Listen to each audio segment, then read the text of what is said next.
جہاں تقویٰ بس اس چیز کا نام رکھ لیا گیا ہو کہ آدمی چند مخصوص شکلوں کی پابندی اور مخصوص طریقوں کی پیروی اختیار کرے اور مصنوعی طور پر اپنے آپ کو ایک ایسے سانچے میں ڈھال لے جس کی پیمائش کی جا سکتی ہو، وہاں آپ دیکھیں گے کہ چند اشکال تقویٰ جو سکھائیں گی اس کی پابندی تو انتہائی اہتمام کے ساتھ ہو رہی ہے، مگر اس کے ساتھ زندگی کے دوسرے پہلوؤں میں وہ اخلاق، وہ طرز فکر اور وہ طرز عمل بھی ظاہر ہو رہے ہیں جو مقام تقویٰ تو درکنار ایمان کی ابتدائی مقتضیات سے بھی مناسبت نہیں رکھتے۔ یعنی حضرت مسیح علیہ الصلوۃ والسلام کی تمثیلی زمان میں مچھر چھانے جا رہے ہیں اور اونٹ بے تکلفی کے ساتھ نگلے جا رہے ہیں۔ حقیقی تقویٰ اور مصنوعی تقویٰ کے اس فرق کو یوں سمجھیے کہ ایک شخص تو وہ ہے جس کے اندر طہارت و نظافت کی حس موجود ہو اور پاکیزگی کا ذوق پایا جائے۔ ایسا شخص گندگی سے فی نفسہ ہی نفرت کرے گا، خواہ وہ جس شکل میں بھی ہو، اور طہارت کو بجائے خود اختیار کر لے گا، خواہ اس کے مظاہر کا احاطہ نہ ہو سکتا ہو۔ بخلاف اس کے ایک دوسرا شخص ہے جس کے اندر طہارت کی حس موجود نہیں ہے، مگر وہ گندگیوں اور طہارتوں کی ایک فہرست لیے پھرتا ہے جو کہیں سے اس نے نقل کر لی ہے۔ یہ شخص ان گندگیوں سے تو اجتناب کرے گا جو اس نے فہرست میں لکھی ہوئی پائی ہیں،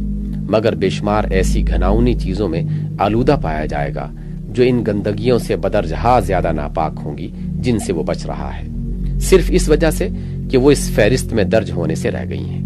یہ فرق جو میں آپ سے عرض کر رہا ہوں، یہ محض ایک نظری فرق نہیں، بلکہ آپ اس کو اپنی آنکھوں سے ان حضرات کی زندگیوں میں دیکھ سکتے ہیں جن کے تقویٰ کی دھوم مچی ہوئی ہے۔ ایک طرف ان کے ہاں جزیات شرع کا یہ اہتمام ہے کہ داڑھی ایک خاص مقدار سے کچھ بھی کم ہو تو فسق کا فیصلہ نافذ کر دیا جاتا ہے، پائنٹا ٹخنے سے ذرا نیچے ہو جائے تو جہنم کی وعید سنائی جاتی ہے۔ اپنے مسلک فقہی کے فروعی احکام سے ہٹنا ان کے نزدیک گویا دین سے نکل جانا ہے، لیکن دوسری طرف دین کے اصول و کلیات سے ان کی غفلت اس حد تک پہنچی ہوئی ہے کہ مسلمانوں کی پوری زندگی کا مدار انہوں نے رخصتوں اور سیاسی مصلحتوں پر رکھ دیا ہے۔ اقامت دین کی صحیح سے گریز کی بے شمار راہیں انہوں نے نکال رکھی ہیں۔ غلبہ کفر کے تحت اسلامی زندگی کے نقشے بنانے ہی میں ان کی ساری محنتیں اور کوششیں صرف ہو رہی ہیں، اور انہی کی غلط رہنمائی نے مسلمانوں کو اس چیز پر مطمئن کیا ہے کہ غیر اسلامی نظام کے اندر رہتے ہوئے بلکہ اس کی خدمت کرتے ہوئے بھی ایک محدود دائرے میں مذہبی زندگی بسر کر کے وہ دین کے سارے تقاضے پورے کر سکتے ہیں۔ اس سے آگے کچھ مطلوب نہیں ہے جس کے لیے وہ صحیح کریں۔ پھر اس سے بھی زیادہ افسوسناک بات یہ ہے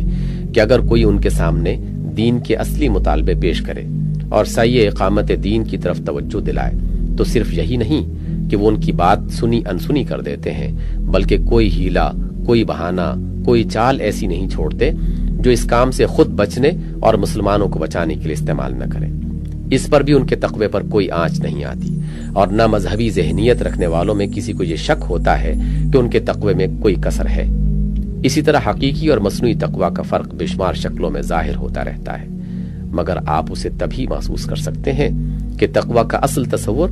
آپ کے ذہن میں واضح طور پر موجود ہو۔ میری ان باتوں کا مطلب یہ ہرگز نہیں ہے کہ وضاقتہ لباس اور معاشرت کے ظاہری پہلوؤں کے متعلق جو آداب و احکام حدیث سے ثابت ہیں میں ان کا استخفاف کرنا چاہتا ہوں یا انہیں غیر ضروری قرار دیتا ہوں۔ خدا کی پناہ اس سے کہ میرے دل میں ایسا کوئی خیال ہو۔ دراصل جو کچھ میں آپ کے ذہن نشین کرنا چاہتا ہوں وہ یہ ہے کہ اصل شے حقیقت تقوی ہے، نہ کہ مظاہر۔ حقیقت تقوی جس کے اندر پیدا ہوگی اس کی پوری زندگی ہمواری و یک رنگی کے ساتھ اسلامی زندگی بنے گی۔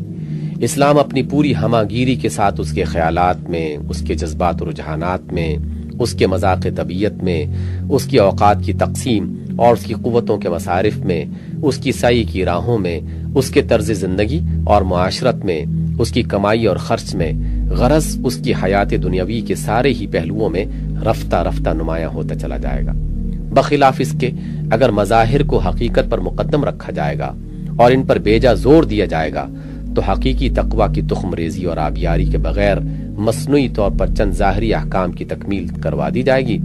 تو نتائج وہی کچھ ہوں گے جن کا میں نے ابھی آپ سے ذکر کیا ہے۔ پہلی چیز دیر طلب اور صبر آزما ہے، بتدریج نشو و نما پاتی اور ایک مدت کے بعد برگبار لاتی ہے۔ جس طرح بیج سے درخت کے پیدا ہونے اور پھل پھول لانے میں کافی دیر لگ جاتی ہے، اسی طرح سطحی مزاج کے لوگ اس سے اپراتے ہیں۔ بخلاف اس کے دوسری چیز جلدی اور آسانی سے پیدا کر لی جاتی ہے، جیسے ایک لکڑی میں پتے اور پھل اور پھول باندھ کر درخت کی سی شکل بنا دی جائے۔ یہی وجہ ہے کہ تقویٰ کی پیداوار کا یہی ڈھنگ آج مقبول ہے، لیکن ظاہر ہے کہ جو توقعات ایک فطری درخت سے پوری ہوتی ہیں وہ اس قسم کے مصنوعی درختوں سے کبھی پوری نہیں ہو سکتی۔